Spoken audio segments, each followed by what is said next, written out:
رحم اللہ من قرأ الفاتحہ. اعوذ باللہ من الشیطان.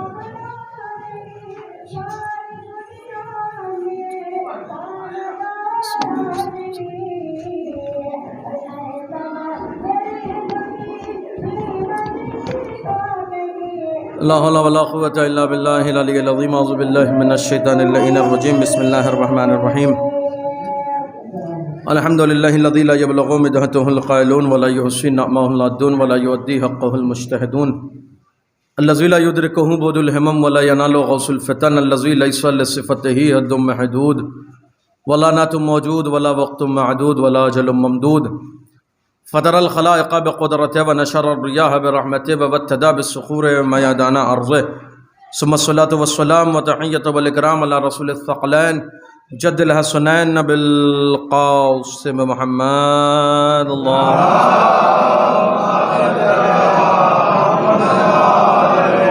وعلى آل بيته الطيبين الطاهرين المعصومين المظلومين المنتجبين المنتخبين علی لعنۃ اللہ علی القوم الظالمین. اما بعد فقد قال اللہ تعالی وتبارک فی القرآن المجید وفرقانہ الحمید وهو اصدق الصادقین وقولہ الحق بالحق. بسم اللہ الرحمن الرحیم. لقد من اللہ علی المؤمنین اذ بعث فیہم رسولا منہم یتلو علیہم آیاتہ ویزکیہم ویعلمہم الکتاب والحکمہ وَإِن كَانُوا مِن قَبْلُ لَفِي ضَلَالٍ مُبِينٍ. صلوات پڑھو.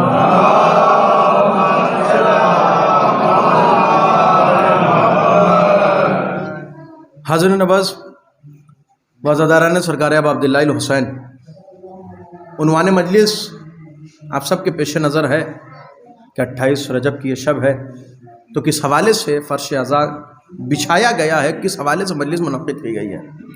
لیکن چونکہ میں نے جو آیت سرنامہ کلام کے طور پر سورہ آل عمران کی آپ کی خدمت میں پیش کی ہے، ظاہری طور پر اگر کوئی آپ نتیجے تک خود سے پہنچنے کی کوشش کریں تو یہ آیت مقصد بعثت کو بتاتی ہے. مقصد بعثت، رسول جو مبعوث ہوئے ہیں کن کے درمیان ہوئے ہیں، کس لیے ہوئے ہیں، مقصد کیا ہے، ریزن کیا ہے. میں نے آیت جو سرنامہ کلام کے طور پر پڑھی ہے وہ ہے رسول کے حوالے سے. رسول کن میں سے تھے، کن میں مبعوث ہوئے، کس لیے مبعوث ہوئے. اور مجلس کس حوالے سے ہے؟ مولا حسین کے حوالے سے. ظاہری آپ دیکھیں تو کوئی ربط نظر نہیں آتا، مگر یہی اس قوم کا خاصہ ہے کہ ابتدا نانا سے ہوتی ہے، انتہا نوازے پہ ہوتی ہے. ایک صلوات پڑھتے مل جل کر عظمت آل محمد پہ. ہمارا خاصہ یہی ہے، ہماری پہچان یہی ہے. قرآن مجید سورہ آل عمران اللہ کیا فرما رہا ہے کہ لقد من اللہ علی المؤمنین، کہ میں نے مومنین پر احسان کیا. کیا احسان کیا؟ اس بعث فیہم رسولا، کہ میں نے ان کے درمیان ایک رسول بنا دیا، ایک کو رسول مبعوث کر دیا. کن میں سے کر دیا، کن لوگوں میں سے کر دیا؟ کہ من انفسہم، انہی کے نفسوں میں سے، انہی کے قریبی میں سے، انہی کے قبیلے میں سے میں نے ایک کو رسول بنا دیا. کیوں بنایا پروردگار عالم؟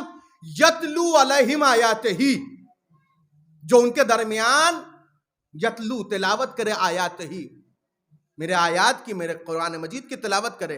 وَيُزَكِّيهِمْ، اور ان کا جو نفس ہے اس کا تزکیہ کرے، اسے پاک کرے. وَيُعَلِّمُهُمُ الْكِتَابَ وَالْحِکْمَةَ، انہیں کتاب کی بھی تعلیم دے، انہیں حکمت کی بھی تعلیم دے. 4 مقصد بیان کیے گئے ہیں رسول کو بنانے کے، رسول کو مبعوث کرنے کے 4 مقصد. یتلو علیہم آیاتہ، رسول اس لیے میں نے بنایا ہے کہ قرآن کی تلاوت کرے. وَيُعَلِّمُهُمُ الْكِتَابَ، میں نے رسول اس لیے بنایا ہے کہ قرآن کی تعلیم دے. میں نے رسول کس لیے بنایا؟ یزکیہم، تمہارے نفسوں کو پاک کرے. والحکمہ، اور تمہیں حکمت کی تعلیم دے. یہ رسول بنائے کس لیے گیا ہے یہ قرآن بتا رہا ہے. اس سے پہلے کن کے درمیان بنایا گیا ہے؟ قرآن کہہ رہا ہے لقد من اللہ علی المؤمنین، اللہ نے مومنین پہ احسان کیا ہے. اب ہمارے درمیان 2 اصطلاح بولی جاتی ہے. اب مجھے نہیں پتا مجمع کہاں تک پہنچے گا. ہمارے درمیان 2 اصطلاح بولی جاتی ہے، ایک ہے مسلم، ایک ہے مومن. توجہ چاہتا ہوں، ہمارے وہاں اصطلاح 2 ہے. ایک ہے مسلم، ایک ہے مومن. ہم ہر کسی کو مومن نہیں کہتے. ہمارے ہاں مومن کا کرائیٹیریا ہے. توجہ چاہتا ہوں، ہم ہر کسی کو مومن نہیں کہتے. ہمارے وہاں مومن کا کرائیٹیریا ہے. جب وہ اس کرائیٹیریا میں آ جاتا ہے ہم کہتے ہیں مومن ہو گیا. عام طور پر مومن کا کرائیٹیریا کیا ہے؟ ہم نے کہا مسلمان کا کرائیٹیریا، ہم اپنے مکتب کے ترجمان ہیں، اپنے مکتب کی ترجمانی کرتے ہیں. ہمارے وہاں مسلم کا کرائیٹیریا یہ ہے جو لا الہ سے بڑھے محمد رسول اللہ تک پہنچ جائے ہم اسے مسلمان کہتے ہیں. مگر جس کا کلمہ علی ولی اللہ تک پہنچ جائے، ایک صلوات پڑھ دے پر محمد آل محمد پہ، ایک صلوات پڑھ دے مل جل کر عظمت آل محمد پہ. ہم ہر کسی کو مومن نہیں کہتے. ہمارے وہاں مومن کا ایک کرائیٹیریا، ایک دائرہ ہے جس کا کلمہ محمد رسول اللہ کے دائرے سے نکل کر علی ولی اللہ کے دائرے تک پہنچ جائے ہم اسے کہتے ہیں مومن. اللہ کہہ رہا ہے میں نے مومنین پر احسان کیا کہ ان کے درمیان رسول کو بھیج دیا. اب سمجھ میں آیا رسول ہر ہرے گہرے کے لیے نہیں آیا تھا بلکہ مومنین کے لیے آیا تھا. ایک صلوات پڑھ دے بر محمد آل محمد. بنائے کس کے لیے گا؟ رسول بھیجے کس کے لیے گا؟ لقد من اللہ علی المؤمنین. اچھا، دنیا کا اپنا ایک دستور ہے، جب بھی کوئی مذہب دنیا کے سامنے متعارف ہوتا ہے تو ایک نعرہ لے کر آتا ہے. ہمیں مذہب کی بات چھوڑ دی ہے، دنیا میں جتنی بھی پارٹی بنتی ہے، پولیٹیکل پارٹی، وہ اپنا ایک نعرہ لے کر آتی ہے. بھلے اس نعرے میں سچائی ہو نہ ہو، بھلے نعرہ ہو کہ بیٹی پڑھا لو بیٹی بچا لو، نعرے کی سچائی سے مطلب نہیں ہے، مگر دنیا کی ہر تحریک اپنے ساتھ ایک نعرہ لے کر آتی ہے کہ نہیں؟ میں غلط تو نہیں کر رہا. دنیا میں جب بھی کوئی مذہب متعارف ہوتا ہے ایک نعرہ آتا ہے. جب اسلام متعارف ہوا، رسول مبعوث برسالت ہوئے، کوئی نعرہ دیا رسول نے؟ کچھ کہا رسول نے؟ کچھ بتایا رسول نے؟ کہاں؟ وہ رسول کہ جو کفار کے درمیان صادق بھی تھا، امین بھی تھا. توجہ چاہوں گا، وہ رسول جو کفار کے درمیان صادق بھی تھا، امین بھی تھا. یہ کفار، یہ مشرکین انہیں محمد الرسول اللہ نہیں بلکہ محمد ابن عبداللہ کہتے تھے، لیکن صادق کہتے تھے، لیکن امین کہتے تھے. لیکن جب 40 برس کے بعد رسول نے بلایا، بلانے کے بعد کہا میری زبان کی صداقت پر تمہیں کتنا اعتبار ہے؟ کہ ہم اپنی آنکھوں کو تو جھٹلا سکتے ہیں مگر آپ کے قول کو نہیں جھٹلا سکتے. جب نبی نے یقین کی سند لے لی کہ اگر اپنی آنکھوں کو جھٹلا سکتے ہو میرے قول کو نہیں جھٹلا سکتے تو میں کہہ رہا ہوں کہو لا الہ الا اللہ. ایک نعرہ نبی نے دیا ہے. میں اسی نعرے پہ گفتگو کرنا چاہتا ہوں، اسی کلمے پہ گفتگو کرنا چاہتا ہوں، لا الہ الا اللہ. یہی پہلا نعرہ ہے، قولوا لا الہ الا اللہ تفلحوا. کہہ دو کہ خدا ہے، کہ یہی تمہاری کامیابی ہے، یہی تمہاری کامیابی ہے. اچھا، نبی نے جب یہ کہا کہ کہہ دو قولوا لا الہ الا اللہ تفلحوا، کہہ دو کہ اللہ ایک ہے، تمہاری کامیابی ہے، انہیں کوئی اعتراض نہیں تھا. میں تاریخ کے بالکل ایک نچوڑ، ایک تجزیہ، ایک تحلیلی گفتگو کرنا چاہتا ہوں. انہیں کوئی اعتراض نہیں تھا کہ ہم نئے نبی آئے ہیں، محمد اللہ کا رسول خود کو کہہ رہے ہیں کہ ہم سے کہہ رہے ہیں کہ ہمارے خدا کو مان لو. انہیں محمد کے خدا ماننے میں کوئی اعتراض، محمد کا خدا ماننے میں کوئی اعتراض نہیں تھا. اللہ کا نبی جو خدا اپنا منوا رہا تھا، انہیں وہ خدا ماننے میں کوئی اعتراض نہیں تھا. انہیں اعتراض کس بات پہ تھا؟ محمد ہم تمہارا والا بھی مان لیں گے مگر ہمارے والے کا انکار مت کرواؤ. توجہ چاہوں گا میرے عزیزوں، محمد ہم تمہارا، یہ 365 خداؤں کو مانتے تھے. آج کا کوئی اور ہے، کل کا کوئی اور ہے، پرسوں کا کوئی اور ہے، ہفتے کا کوئی اور ہے، مہینے کا کوئی اور ہے، سال کا کوئی اور ہے. جہاں 365 مانتے ہیں وہاں 366 مان لیں گے. توجہ چاہتا ہوں، کیوں؟ اس لیے کہ ان کا بیسک بزنس تھا. مجھے نہیں پتا یہاں کون افراد ہیں کون افراد نہیں ہیں. ان کا بیسک بزنس یہ تھا کہ مکے کے اطراف میں جتنے قوم قبیلے رہتے تھے ان سب کے اپنے خدا تھے. وہ سب لا کے مکے والوں نے کہا، قریش نے کہا، سرداران قریش نے کہا کہ دیکھو کعبہ اللہ کا گھر تو یہاں ہے، تم اپنے اپنے بتوں کو اپنے گھر میں کیوں رکھتے ہو؟ یہاں لا کے رکھو نا. سب وہاں لا کے رکھتے تھے، یہ مجاوری کرتے تھے. سال میں حج کے موقع پر جب سارے قبیلے آتے تھے تو جو دیکھتے تھے کہ ہمارے خدا کی انہوں نے بڑی صاف صفائی رکھی ہے، لباس پہنایا ہے، معطر کیا ہے، تو وہ کچھ پیسہ دے کے جاتے تھے.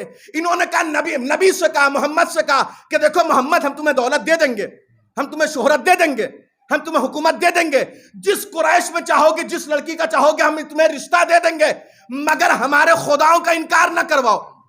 کیوں؟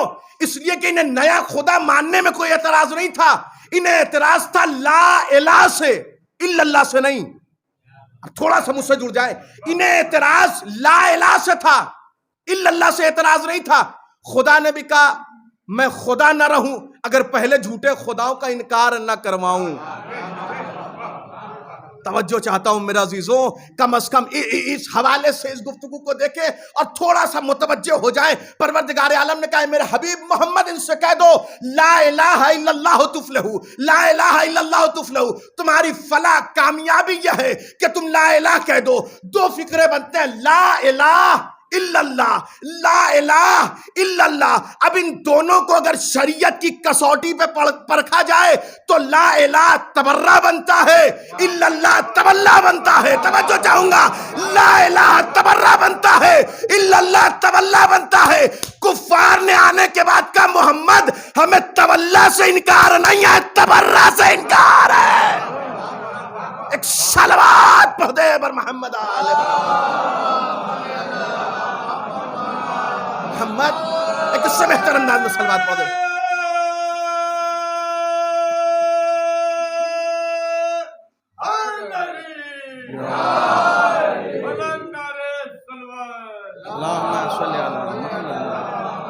محمد ہمیں اس کو اگر شریعت کے کسوٹی پہ پرکھا جائے تو لا الہ تبرہ بنتا ہے، الا اللہ تولہ بنتا ہے. انہوں نے کہا ہمیں تولہ سے انکار نہیں ہے، ہمیں انکار ہے تبرہ سے، ہمیں انکار ہے تبرہ سے.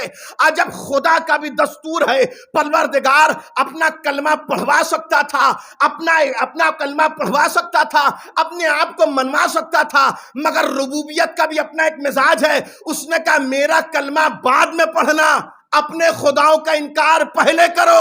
اما اب میرا جملہ نہیں ہے، کسی مفتی کا فتویٰ نہیں ہے، کسی مقرر کا قول نہیں ہے، کسی خطیب کا نکتہ نہیں ہے، بلکہ خدا کا حکم ہے تبرہ پہلے کرو، تولہ بعد میں کرو. ایک صلوات پڑھ دے بر محمد لا الہ الا اللہ. ایک اس سے بہتر انداز میں مل جل کر صلوات پڑھ دے حضرت آل محمد میں. حکم معبود ہے لا الہ الا اللہ. زمانے سے متعارف ہوا، نبی نے کہا قولو لا الہ الا اللہ تفلحو، کہہ دو کہ خدا ایک ہے اور تمہاری کامیابی یہی ہے، تمہاری کامیابی یہی ہے. اچھا آپ مجھے اپنے انصاف سے بتائیے کہ صرف کہہ دینا لا الہ الا اللہ کسی کی کامیابی کیسے ہو سکتا ہے؟ میں نے کہا نا ٹھہر کے آج اسی فقرے پر تجزیہ ہوگا. کلمہ جو ہم پڑھتے ہیں کسی کی کامیابی کی دلیل کیسے بن سکتا ہے؟ آپ نے نہیں دیکھا ہے لا الہ الا اللہ محمد رسول اللہ، حتی علی ولی اللہ کہنے والے بھی قرآن کا انکار کر رہے ہیں. اب بات اپنے خیمے کی بھی ہونی چاہیے. ایک صلوات پڑھتے مل جل کر حضرت آل محمد.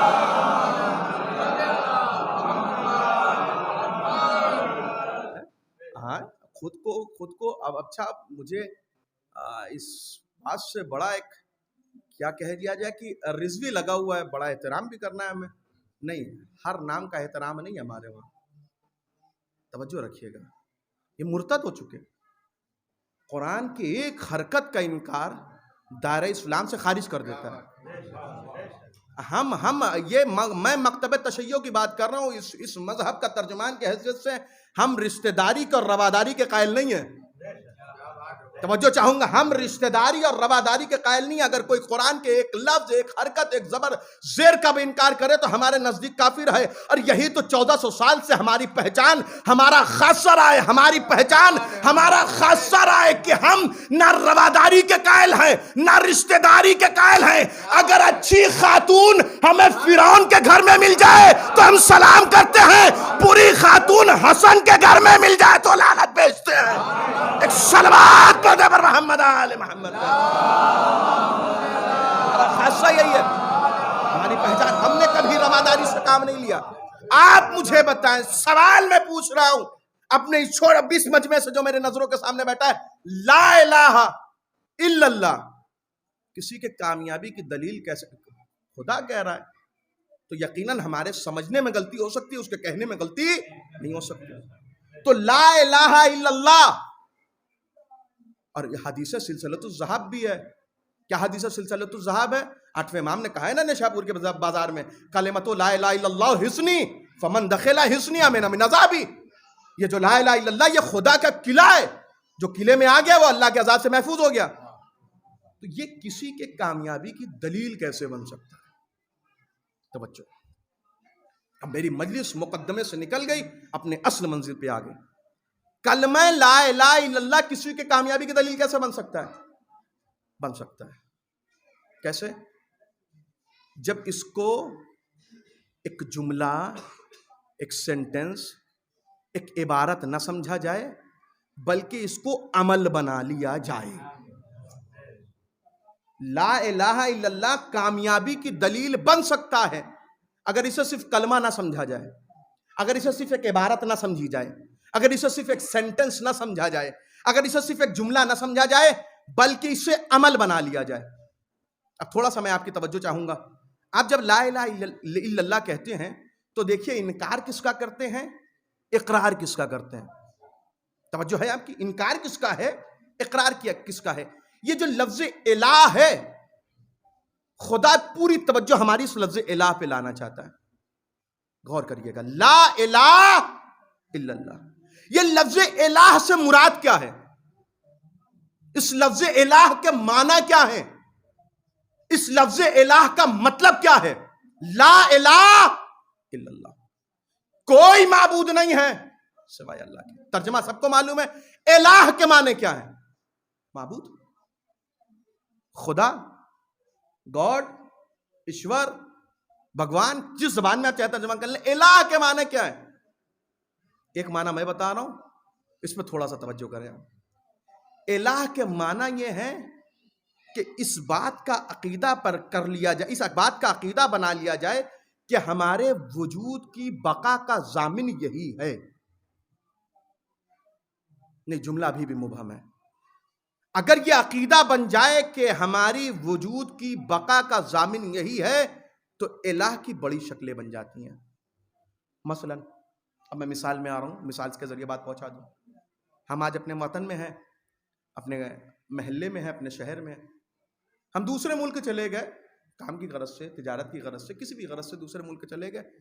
دوسرے ملک میں گئے تو وہاں کے جو لوکل افراد تھے, سٹیزن تھے, انہوں نے کہا یہاں تھوڑا دیکھ کے چلیے گا, ایسے دلہی پور سمجھ کے راستہ نہ چلیے گا. کیا مطلب؟ کہ آپ اپنے وطن میں نہیں ہیں. ہوتا ہے نا, پردیش جائیے, آپ تھوڑا راستہ سمجھ کے چلیے گا, اسے اپنا محلہ سمجھ کے نہ چلیے گا. کیا مطلب ہوا؟ کہ محلہ تھا, جیسے چاہو ویسے چل لو, یا تم پردیش میں ہو. تو تھوڑا اس کا مطلب اگر کوئی یہ سوچ لے کہ میرے وجود کی بقا کا ضامن وطن ہے, تب اسے کہنے کی ضرورت نہیں ہے, وہ وطن کو الہ اور خدا سمجھ رہا ہے. بات پہنچ رہی ہے؟ تھوڑا سا میں آپ کی توجہ کو اور مرکوز کرنا چاہوں گا. اگر کوئی یہ سمجھے کہ میرے وجود کی بقا کا ضامن یہ وطن, یہ محلہ, یہ شہر ہے, تب اسے اپنے کہنے کی ضرورت نہیں ہے. وہ یہ عقیدہ اپنے دل میں رکھتا ہے کہ میرے وجود کی بقا کا ضامن یہ وطن ہے, تو یہ وطن خدا ہے, یہی الہ ہے. اچھا, بات اس سے آگے بڑھ جائے, تھوڑا آگے کی گفتگو. کبھی آپ نے دیکھا ہے آپس میں جب تھوڑا سا تضاد ہو جائے, نزاع ہو جائے, جھگڑا ہو جائے, تو اکثر لوگ یہ کہتے ہیں کہ بھیا ان سے نہ الجھیے گا. کیوں؟ کہ خاندان میں کم سے کم 50 تو جوان ہیں. ہوتا ہے نا, لوگ آدمی روب میں رہتا ہے, تکبر میں رہتا ہے, ہم سے شاید ہمارے محلے میں کوئی ہم سے الجھ جائے, ہمارے انجمن میں کوئی ہم سے الجھ جائے. کا کیا مطلب؟ کہ خاندان میں 50 سے زیادہ جوان ہیں. یہ کیا مطلب ہوا؟ یہ اپنی زبان سے کیا کہہ رہا ہے؟ یہ اپنی زبان سے یہ کہہ رہا ہے کہ اس کے وجود کی بقا کا ضامن خاندان ہے. اگر اپنی زبان سے یہ کہہ دیا, اب اسے کہنے کی ضرورت نہیں ہے, وہ دوسرے لفظوں میں خاندان کو خدا سمجھ رہا ہے. توجہ. مثلا میں گفتگو اور آگے کی کروں.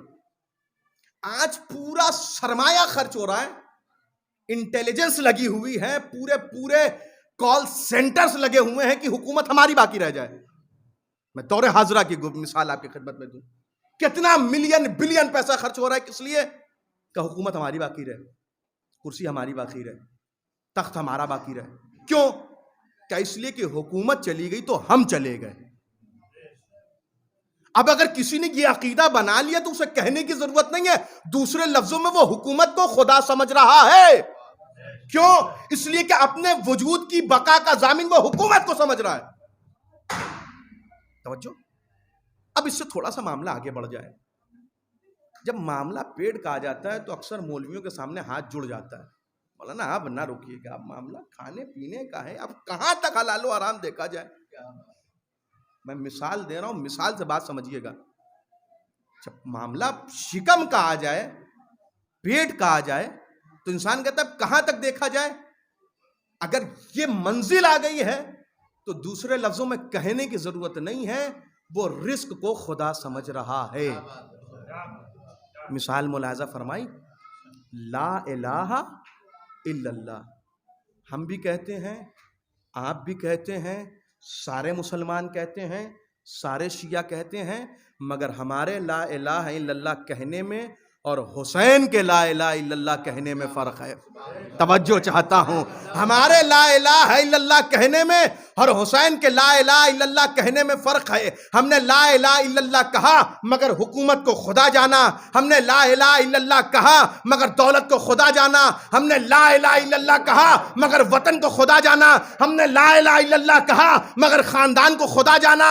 ہم نے لا الہ الا اللہ کہا مگر شکم کو, رزق کو خدا جانا. مگر ہمارے قول میں اور حسین کے قول میں فرق ہے. حسین نے کہا تم نے لا الہ الا اللہ قول کی شکل میں, ڈنٹل کی شکل میں, جملے کی شکل میں دیکھا ہے, اور تمہیں میں عملی طور پر لا الہ الا اللہ دکھا دوں. تم یہ سمجھتے ہو وہ ہمارے وجود کی بقا کا ضامن شہر ہے, وطن ہے, خاندان ہے, رزق ہے, حکومت ہے, دولت ہے. تو آج تمہیں حسین بتائے کہ لا الہ الا اللہ جب عمل میں ڈھل جائے گا تو حسین مدینہ چھوڑ کے بتائے گا وطن خدا نہیں ہے, خاندان کو قربان کر کے بتائے گا خاندان خدا نہیں ہے, حکومت کو ٹھوکر مار کے بتائے گا حکومت خدا نہیں ہے, 3 دن کا پیاسا شہید ہو کے بتائے گا رزق خدا نہیں ہے.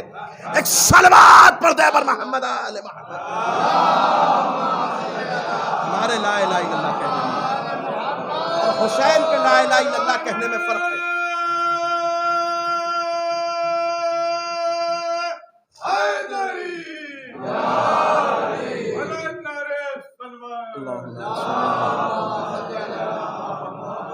جب کلمہ قول کی شکل میں ہوتا ہے, جب کلمہ لفظوں کی شکل میں ہوتا ہے, جب کلمہ سینٹنس کی شکل میں ہوتا ہے, تو کلمہ زبان پہ ہوتا ہے مگر حکومت کے قصیدے ہوتے ہیں. کلمہ زبان پہ ہوتا ہے مگر دولت کے قصیدے ہوتے ہیں. کلمہ زبان پہ ہوتا ہے مگر خاندان پہ فخر ہوتا ہے. کلمہ زبان پہ ہوتا ہے مگر جائیداد پہ فخر ہوتا ہے.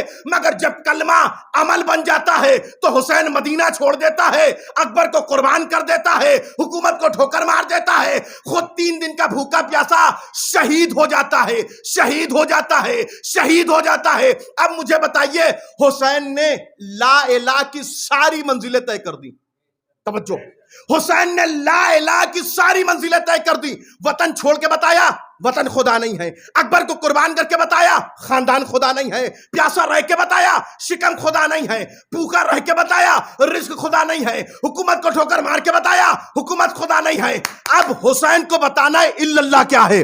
توجہ چاہتا ہوں, اب حسین کو بتانا ہے الا اللہ کیا ہے, الا اللہ کیا ہے, الا اللہ کیا ہے. اب کربلا میں 3 دن کی بھوک و پیاس کے بعد, عشرے کے بعد, 10 محرم کے بعد, حسین کی شہادت کے بعد اگر کوئی حسین کا نام لینے والا نہ ہو سمجھو وطن خدا ہے, کوئی حسین کا نام لینے والا نہ ہو سمجھو حکومت خدا ہے, کوئی حسین کا نام لینے والا نہ ہو سمجھو دولت خدا ہے, کوئی حسین کا نام لینے والا نہ ہو سمجھو خاندان خدا ہے.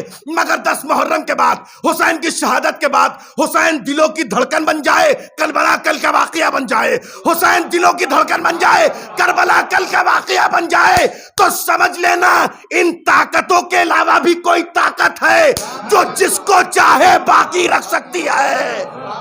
ایک صلوات پڑھ دے بر محمد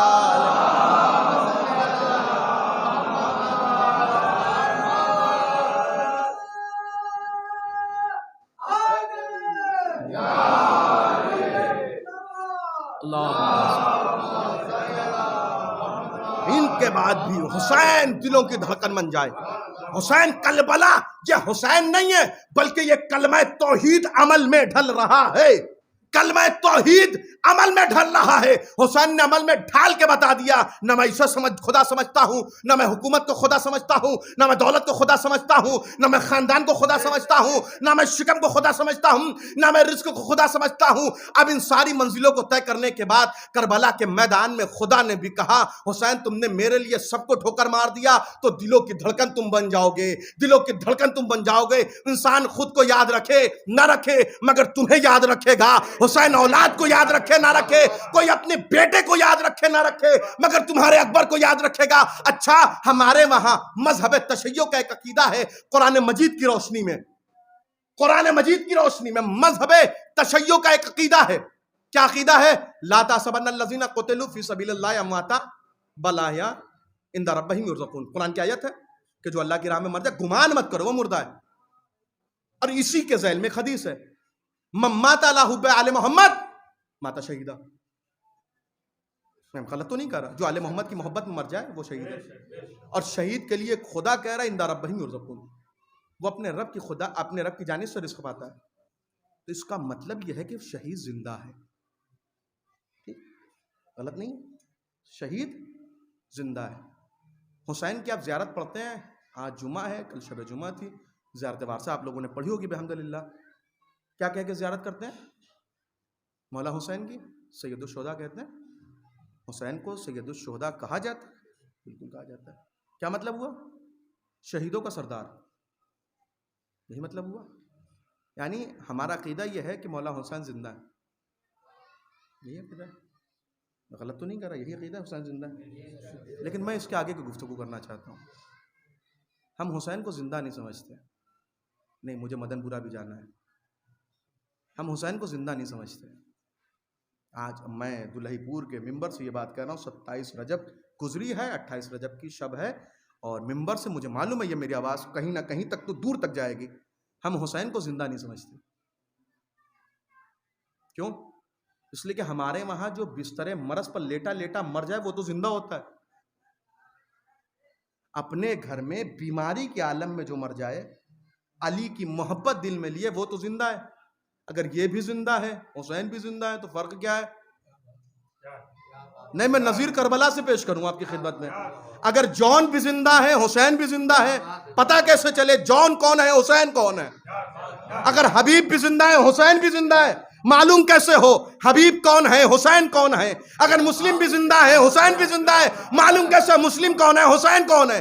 اگر سارے شہید زندہ ہیں حسین بھی زندہ ہے تو معلوم کیسے ہو سردار کون ہے غلام کون ہے؟ معلوم کیسے ہو سردار کون ہے غلام کون ہے؟ میرا جملہ یاد رکھیے گا، ہم حسین کو زندہ نہیں سمجھتے، زندگی سمجھتے ہیں۔ توجہ چاہوں گا، ہم حسین کو زندہ نہیں سمجھتے، زندگی سمجھتے ہیں۔ اور زندہ اور زندگی میں فرق ہے، جو آج زندہ ہے وہ کل مر بھی سکتا ہے، مگر زندگی کو موت نہیں آتی، بلکہ زندگی کا اپنا کمال ہے۔ زندگی جس مردہ سے جڑتی چلی جاتی ہے اسے زندہ کرتی چلی جاتی ہے، اسے حیات دیتی چلی جاتی ہے۔ حسین زندہ نہیں ہے، زندگی ہے، زندہ نہیں ہے، زندگی ہے۔ نہ یقین آئے آ کے دیکھ لو کربلا کے میدان میں، حسین نے جس مٹی پہ قدم رکھ دیا وہ مٹی زندہ، جس گھوڑے پہ بیٹھا وہ گھوڑا زندہ۔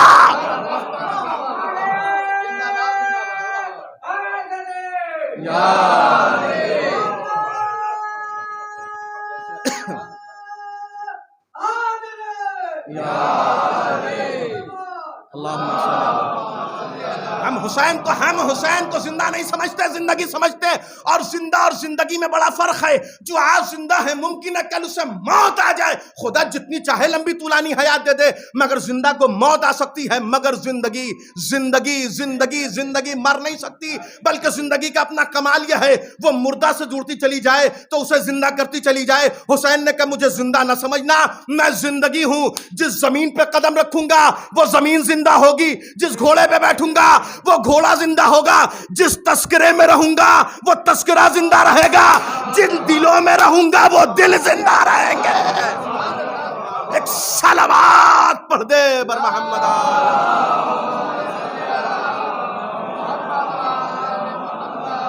جن تذکرے میں رہوں گا، جن دلوں میں رہوں گا وہ دل زندہ رہیں گے۔ پروردگار عالم نے اہل بیت کو خلق کرنے کا سبب بتایا ہے نا، میں نے آل محمد کو کیوں بنایا ہے، پڑھا کے پڑھو حدیث قدسی۔ پروردگار عالم نے کہا میں نے آل محمد کو اس لیے بنایا ہے کہ میں پہچانا جاؤں، میں پہچانا جاؤں۔ خدا نے خود کی پہچان کے لیے آل محمد کو بنایا ہے نا، کنتو کنزن مخفیہ، میں ایسا خزانہ تھا جو چھپا ہوا تھا، جس پہ پردہ پڑا ہوا تھا، میں نے چاہا کہ میں پہچانا جاؤں، میں نے آل محمد کو بنایا۔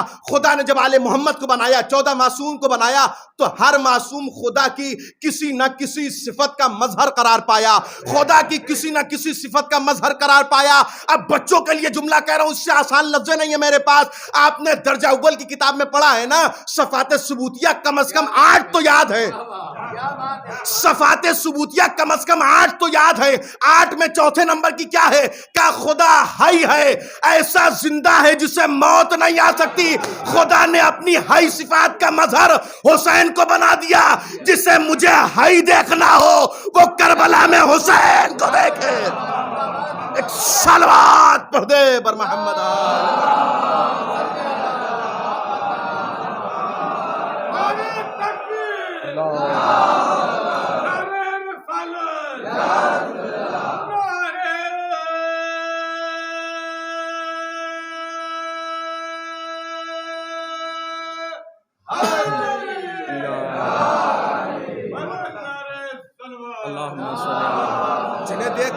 جنہیں دیکھنا ہو آگے دیکھ لیں، میں حی ہوں، میں ایسا زندہ ہوں جسے موت نہیں آ سکتی۔ اگر کوئی میری صفات کا مظہر تلاش کرنا چاہتا ہے تو زیادہ دور جانے کی ضرورت نہیں ہے، سرزمین کربلا پہ آ کے دیکھ لے۔ میں نے حسین جیسا نمائندہ اس کائنات کے حوالے کر کے بتا دیا، وہ جس مردہ چیزوں سے ملتا چلا گیا اسے زندہ کرتا چلا گیا۔ عزیزوں، میری کوتاہی رہی کہ میری مجلس تاخیر سے شروع ہوئی، انشاءاللہ تعالیٰ اس کے بعد کی ساری منزلیں میں دوسری مجلس میں اگر کبھی موقع ملا تو بیان کروں گا۔ حسین خدا کی صفت حی کا مظہر ہے، خدا حی ہے، خدا نے اپنی صفت کا مظہر حسین کو قرار دیا، حسین تم حی۔ اچھا، جنہیں یہ صفت معلوم تھی حسین کی، توجہ چاہوں گا، جنہیں یہ صفت معلوم تھی حسین کی وہ منتظر تھے۔ اب ایک بات اور کہتا چلوں، میں ابھی مصائب کے زمرے میں نہیں ہوں، جنہیں معلوم تھی کہ حسین حی ہیں، ان کی ہر نظر حسین کے اقدام پر تھی، حسین کے اقدام پہ تھی۔ وہ وقت آیا کہ ولید کا خط پہنچا، میں نے کہا میں مصائب نہیں عرض کر رہا، ولید کا خط پہنچا، اور خط کا موضوع آپ نے بارہا سنا ہے، میں وہ اس باب میں نہیں جانا چاہتا۔ اس نے خط پڑھ کے سنا دیا۔ کیا خط پڑھ کے سنایا؟ 2، یا بیعت یا سر، یہی ہے نا۔ اچھا، حسین کو یہ کہنا چاہیے تھا میں بیعت نہیں کروں گا یا مجھ سے جنگ کر لو۔ بھئی سوال جو ہو جواب ویسے ہی تو ہوگا۔ کوئی مجھ سے کیا مولانا کہاں جا رہے ہیں؟ میں نے کہا میں کھانا کھا رہا ہوں، اب میں راستے میں ہوں، چل رہا ہوں، یا میں گھر جاؤں گا، یا میں عزا خانے جاؤں گا، یا میں مسجد جاؤں گا۔ کوئی مجھ سے راستے میں کہے مولانا کہاں جا رہے ہیں؟ میں نے کہا میں کھانا کھا رہا ہوں، چل رہا ہوں۔ ربط نہیں ہے کوئی۔ ولید کہہ رہا ہے کہ میرے پاس حاکم کا خط آیا ہے، یا میں بیعت لے لوں یا میں سر بھیج دوں۔ حسین کہنا کہ صبح ہونے دو۔ اچھا صبح ہو جائے گی، مولا کیا کریں گے؟ کب مدینے والوں کو بلائیں گے، کب بلانے کے بعد کیا ہوگا؟ سب کے سامنے بیعت ہوگی؟ کہانی ان کے سامنے یہ خط پڑھ کے سنانا، پھر وہ فیصلہ کریں گے بیعت کس کی ہونی چاہیے۔ حسین کے جملے کو محسوس کیا آپ نے؟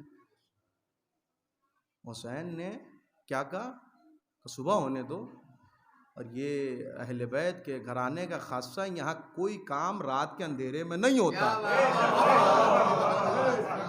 جہاں تک میرا مجمع پہنچ جائے یہاں کا ایک کام بند کوٹھری میں نہیں ہوتا، ہاں جب سورج سوا نیزے پہ ہو تب دن کے اجالے میں کام ہوتا ہے، ہم کوئی کام رات کے اندھیرے میں کسی کوٹھری میں نہیں کرتے، صبح ہونے دو، اجالا ہونے دو، سورج نکلنے دو، بلانا اہل مدینہ کو، اہل مدینہ کے سامنے یہ خط پڑھ کے سنانا، پھر وہ بتائیں گے بیعت کس کی ہونی چاہیے۔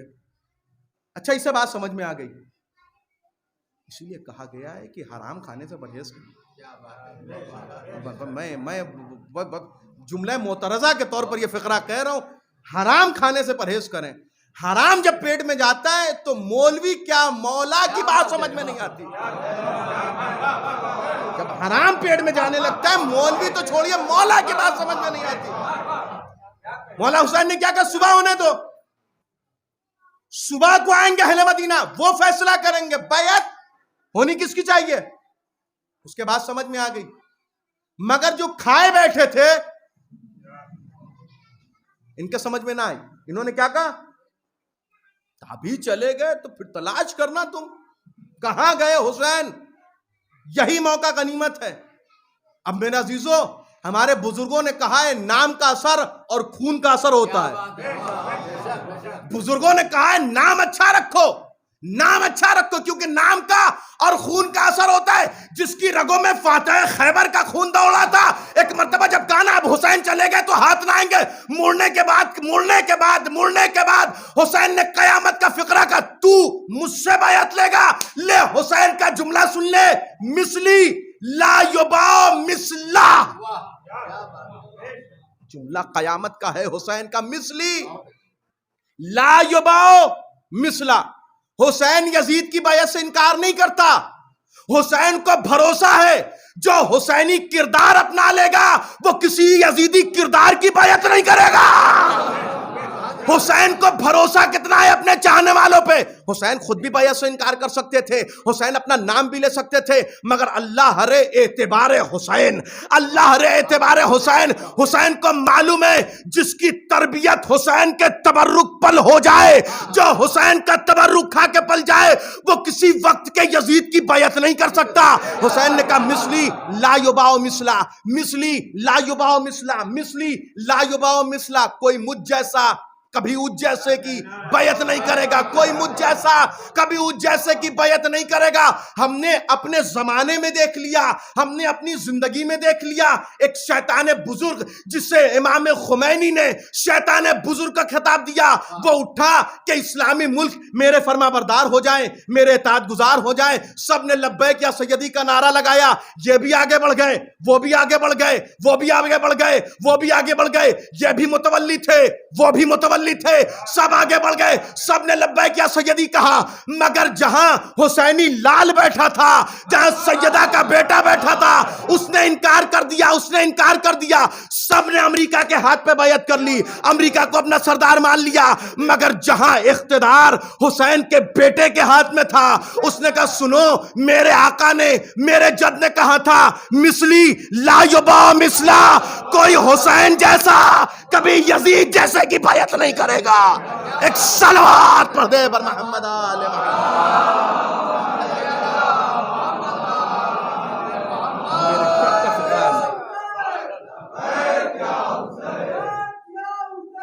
لبیک یا حسین، یا کوئی مجھ جیسا مثلی لا یباع مثلا، مثلی حسین کے اعتبار کو محسوس کریں، خدا را ہمیں محسوس کرنا ہے، میں اپنی بات کر رہا ہوں، حسین کے اعتبار کو ہمیں محسوس کرنا ہے۔ مثلی لا یباع مثلا، حسین کو اعتبار کتنا ہے، حسین کو اعتبار کتنا ہے کہ کوئی مجھ جیسا کبھی اس جیسے کی بیعت نہیں کرے گا۔ اور اس حسین کے اعتبار کا ہم نے نتیجہ دیکھ لیا کربلا میں، جوان تو جوان، بوڑھے تو بوڑھے، بچے بھی التش کا نعرہ تو بلند کر رہے ہیں مگر شمر کے آگے ہاتھ نہیں پھیلاتے۔ قیامت ہے، آپ دیکھیں اعتبار علی اصغر، بابا کے فقرے پہ علی اصغر کو اعتبار کتنا ہے. جھولے میں ہمک رہا ہے بچہ، جھولے میں کروٹ بدل رہا ہے بچہ، لیکن جب بابا کے آبرو کی بات آئی تو مسکرا کے، تیر کھا کے مسکرا کے بتا دیا بابا اعتبار ہے آپ کے فقرے پہ، مثلی لا یباع مثلا، کوئی مجھ جیسا کبھی کسی جیسے کی بیعت نہیں کرے گا. یہ فقرہ کہہ کے حسین ولید کے دربار سے چلے آئے. لیکن ولید کے دربار میں جب حسین گئے تو گھر میں جو ہمشیرہ تھی وہ پریشان ہو گئی، گھر میں بہن زینب پریشان ہو گئی. مجھے نہیں پتہ اس رخ سے آپ نے اس سے پہلے یہ بات سنی ہے نہیں سنی ہے، محسوس کری ہے نہیں کری ہے. آج ایک نئے نہج سے میں گفتگو کرنا چاہتا ہوں. زینب پریشان ہو گئی، بھیا دشمن کے دربار میں گیا ہے، لیکن زینب کو اعتبار تھا عباس ساتھ ہے، عباس کو ساتھ لے کے گئے میرا بھیا. جب تک بھیا حسین لوٹ کے نہ آ گئے تب تک زینب کبھی صحن خانہ میں، کبھی حجرے میں، کبھی صحن خانہ میں، کبھی حجرے میں. اللہ اکبر. جب حسین لوٹ کے گھر آ گئے زینب نے سینے سے لگا کہ بھیا کیا ارادہ ہے، کیوں دربار میں بلایا گیا تھا؟ حسین نے بس ایک فقرہ کہا، بھیا اے میری بہن زینب، اے میری ماں جائی، جس آخری سفر کی نانا بشارت دے کے گئے تھے اس سفر کا وقت آ گیا. زینب سامان باندھ لو، ہمیں سفر کرنا ہے. اللہ اکبر. بہن اور بھائی سامنے بیٹھ گئے. حسین نے کہا اے بہن زینب، اسلام کا شجر مرجھا چکا ہے، اسلام کا شجر مرجھا چکا ہے، اب اس کی آبیاری ہونی ہے، اب اس کی سینچائی ہونی ہے. ایک مرتبہ زینب ہاتھوں کو جوڑ کے کہتی ہے، بھیا اسلام کے شجر کی آبیاری تم کیسے کرو گے؟ بھیا اسلام کے شجر کی سینچائی تم کیسے کرو گے؟ ایک مرتبہ حسین کہتے ہیں، میری بہن زینب، اسلام کا درخت خشک اتنا ہو چکا ہے، اب اس کی آبیاری آب سے نہ ہوگی بلکہ اس کی آبیاری خون سے ہوگی. اب اسلام کے درخت کی سینچائی علی اکبر کے سینے کے خون سے ہوگی. اب اسلام کے درخت کی سینچائی علی اصغر کے گلے کے خون سے ہوگی. اب اسلام کے درخت کی سینچائی عباس کے بازوؤں کے خون سے ہوگی. اب اسلام کے درخت کی سینچائی حسین کے گلے کے خون سے ہوگی. اللہ اکبر. زینب نے جیسے یہ فقرہ سنا، بھیا اسلام کے درخت کی آبیاری کرنی ہے، کہ بھیا انصاف تو کرو، جب کسی درخت کی سینچائی ہوتی ہے تو اسے ہوا کے جھونکے بھی خراب کر دیتے ہیں، اسے دھوپ کی حدت و شدت بھی پریشان کر دیتی ہے، خراب کر دیتی ہے. کہا ہاں بہن زینب خراب کر دیتی ہے. کہ بھیا اپنے خون سے درخت کی آبیاری تم کرنا، اپنی چادر سے سایہ میں کروں گی. اجرکم اللہ. بھیا اپنے خون سے اسلام کے درخت کی آبیاری تم کرنا، اپنی چادر سے اسلام کے درخت کی سایہ میں کروں گی. اللہ قیامت ہوگی. بھیا آؤ بیٹھ جائیں، ہم دونوں کو جنگ کرنی ہے نا، آؤ بھیا اپنا اپنا لشکر تقسیم کر لے. اللہ بہنوں بھائی آمنے سامنے بیٹھ گئے. بھیا اسلام کی محافظت کرنی ہے، بھیا 1.25 لاکھ نبیوں کے پیغام کو بچانا ہے، بھیا نانا کے پیغام کو بچانا ہے. بھیا نانا کا پیغام کیسے بچے گا؟ حسین نے کہا زینب نانا کا پیغام میری شہادت سے بچے گا. بھیا تو صحیح، اپنی شہادت سے تم نانا کے پیغام کو بچانا، اپنے ہاتھوں میں رسن سے حسین تم کو بچائے گی، زینب تم کو بچائے گی. اللہ قیامت ہو گئی. بہن بھائی سامنے بیٹھ گئے، ہم دونوں کو ایک محاذ پہ جنگ کرنی ہے. ایک مرتبہ حسین بیٹھے، بہن ہاں ہمیں جنگ تو کرنی ہے، مگر ہم دونوں کی جنگ کا انداز بڑا نرالا ہے. زینب نے کہا بھیا پہلے لشکر کی تقسیم بندی تو ہو جائے، اگر جنگ ہونی ہے تقسیم بندی تو ہو جائے. ایک مرتبہ حسین نے کہا زینب جیسے تیرا من ہو ویسے تقسیم بندی ہو جائے گی. زینب نے کہا بھیا کیا یوں نہ کر لے کہ فروا کو میں لے لوں، قاسم تم رکھ لو، لیلا کو میں لے لوں، علی اکبر تم رکھ لو، رباب کو میں لے لوں، علی اصغر تم رکھ لو، عباس کو میں لے لوں، کلثوم کو تم رکھ لو. اللہ اکبر. لشکر کی تقسیم بندی ہونے لگی. جب لشکر کی تقسیم بندی ہو گئی، ایک مرتبہ حسین نے کہا اے میری بہن زینب ہمارا لشکر جدا جدا ہو گیا، ہمارے لشکر کا انتخاب ہو گیا. زینب نے کہا بھیا سب سے بڑا مرحلہ باقی ہے، بھیا سب سے بڑا مرحلہ باقی ہے. اے بہن زینب وہ مرحلہ کیا ہے؟ بھیا لشکر کا انتخاب تو ہو گیا مگر علمدار کا انتخاب نہ ہوا. بھیا لشکر کا انتخاب تو ہو گیا مگر علمدار کا انتخاب نہ ہوا. بھیا آپ کے لشکر کا علمبردار کون ہوگا؟ بھیا آپ کے لشکر کا علمدار کون ہوگا؟ ایک مرتبہ اپنے بہن کی آنکھوں میں آنکھیں ڈال کے میرا مولا کہتا ہے میری ہمشیرہ ہے میری ماں جائی عباس کے ہوتے ہوئے کسے زیب دیتا ہے علمداری کرے. ارے ثانیہ حیدر کرار میرے بابا کی نشانی تیرے پردے کا محافظ، ارے میرے لشکر کا علمدار تو عباس ہوگا. زینب نے ہاتھوں کو جوڑ کے کہا بھیا بڑا اچھا انتخاب ہے مگر اگر لشکر میرے پاس ہے تو ایک علمدار مجھے بھی چاہیے. بھیا ایک علمدار کی مجھے بھی ضرورت ہے. حسین نے کہا زینب، حسین کہتے ہیں زینب میرے لشکر پہ نظر کرو، جس کا انتخاب کرو گی اسے تمہارے حوالے کر دوں گا. ایک مرتبہ زینب کہتی ہے بھیا حسین آپ کا پرچم آپ کا علم تو پرچم والا ہوگا، آپ کا علم تو پھریرے والا ہوگا. زیب دیتا ہے علمداری عباس کرے مگر بھیا میرا علم پھریرے والا نہ ہوگا، میرا علم پرچم والا نہ ہوگا بھیا، بلکہ میرا علم اونٹ کی مہاریں ہوں گی جنہیں پکڑ کے چلنا ہوگا. بھیا سجاد میرے حوالے کر دو، بھیا سجاد میرے حوالے کر دو. اللہ زینب کا انتخاب، بھیا سجاد علمدار بنے. 11 محرم سجاد کی علمداری، اونٹ کی مہاریں پکڑے میرا مولا. کربلا سے کوفہ، کوفہ سے شام، دیار بدیار. انا للہ و انا الیہ راجعون. رضا بقضائه تسلیما لامره وسيعلم الذين ظلموا اي منقلب ينقلبون.